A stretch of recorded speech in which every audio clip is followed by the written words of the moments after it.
নমস্কার বন্ধুরা, কেমন আছেন সবাই? আমার চ্যানেলে সবাইকে স্বাগত জানাই। আজকে না ক্রিমি ভেজিটেবলস করব, যেটা পাউরুটির সাথে ভীষণ ভালো লাগবে।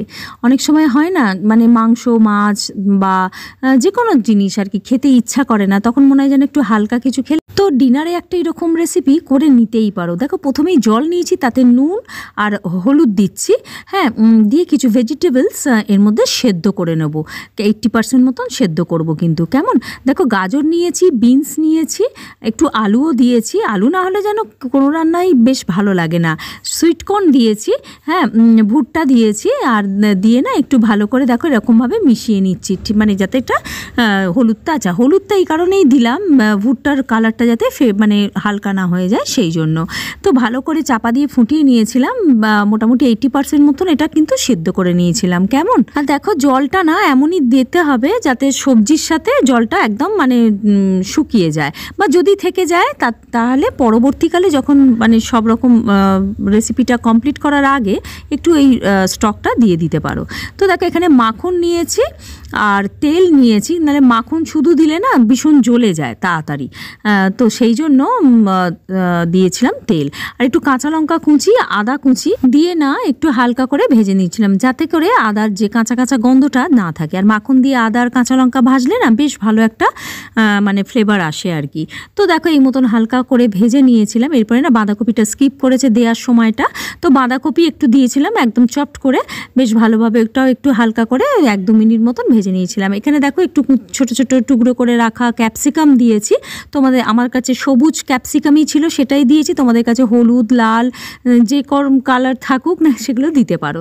এরপর একটু ভাজা ভাজা হয়ে গেলে পর এর মধ্যে না একটু ময়দা দেবো, দিয়ে ময়দা সমেত এটাকে একটুখানি ভাজবো। হ্যাঁ, এই যে সসটা তৈরি করছি, হোয়াইট সসটা, এটা একসাথেই করে নিয়েছি যাতে খুব তাড়াতাড়ি হয়ে যায়।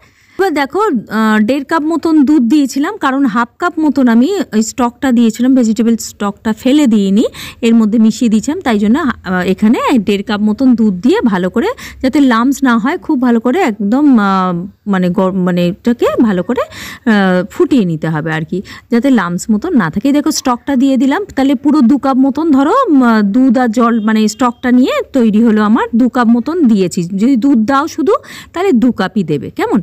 ব্যাস, এরকম দিয়ে খুব ভালো করে এটাকে মিশিয়ে নিলাম। এরপরে কিছু মশলা দিচ্ছি, সেটা হচ্ছে দেখো চিলি ফ্লেক্স, আর দিচ্ছি এখানে অরিগানো দিতেই হবে, নাহলে অরিগানো না দিলে না এর স্বাদটা আসবে না আর কি।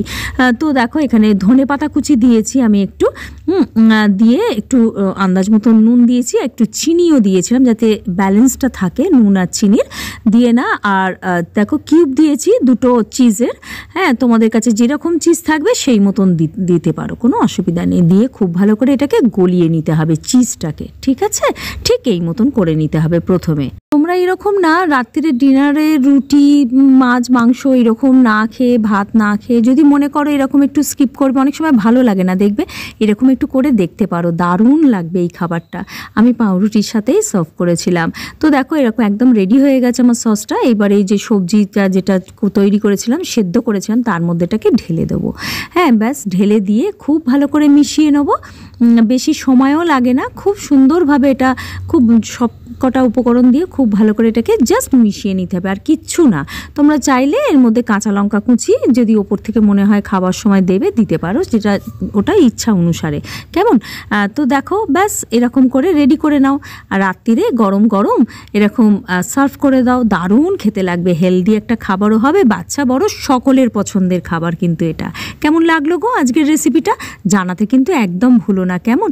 আজকের মতন তাহলে এইটুকু থাক, কাল আসছি নতুন কোনো কন্টেন্ট নিয়ে। ভালো থেকো, সুস্থ থেকো। Thank you friends.